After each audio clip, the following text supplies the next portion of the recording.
В 30 секунд та сама позиція, і 30 секунд теж, бо я змушений вас обмежувати. Отримати перемогу і повернути Донбас треба робити 3 дії паралельних. Перше – це сильна економіка і будувати сильну економіку, про що я сказав в першій частині. Друге – це боєздатна українська армія. І третє – це спільний фінансовий план з нашими партнерами, які підписали Будапештський меморандум, крім Росії, і тими, хто вів санкції. Коли ми кажемо про боєздатну українську армію, це 5% ВВП. Це професійна за стандартами НАТО армія, це право на захист, це можливість створення резервної армії. Це ви підете війною на Донбас? Коли ми говоримо про спільний фінансовий план, це стратегія, де ми відновлюємо територію, яка зруйнована економічно, війною і армія, це ви підете війною на Донбас. Я правильно вас зрозуміла? І це означає, що і цивільна місія, воєнна місія. Вже закінчилося 30 секунд, Юрій.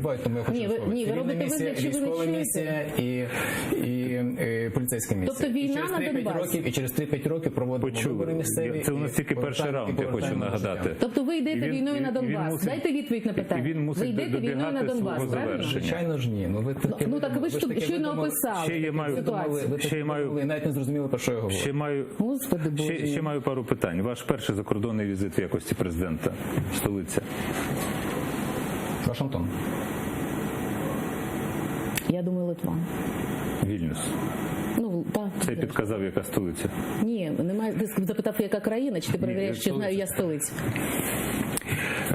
На чиєму боці ви граєте?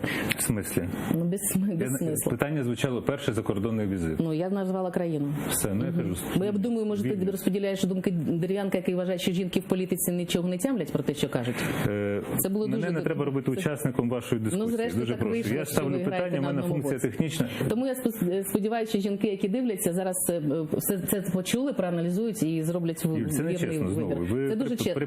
А назвати жінок дурними, якими там не розуміють, про що вони говорять. Голосування, результати дивимося, і може там помінялася диспозиція. Це чесно, на вашу думку? Знаєте, поза жертвою це жінкам властиво, я це прекрасно знаю з життя, але давайте без цих нюансів. Тобто ви вважаєте, що це було тактовно і етично? Я так не вважаю. 79% Юрій Дерев'янко. Я вважаю, що Дерев'янко міг би вибачитися за те, що він сказав. Він може вибачитися. Сьогодні Юрій Дерев'янко і політична партія «Воля» – це єдина в Україні партія, яка дає жінкам найбільшу можливість бути політикою. Ми маємо сьогодні 50 і в органах управління партійних, і маємо це нічого не значить. Ви продемонстрували своє ставлення до жінок, коли мене принизили.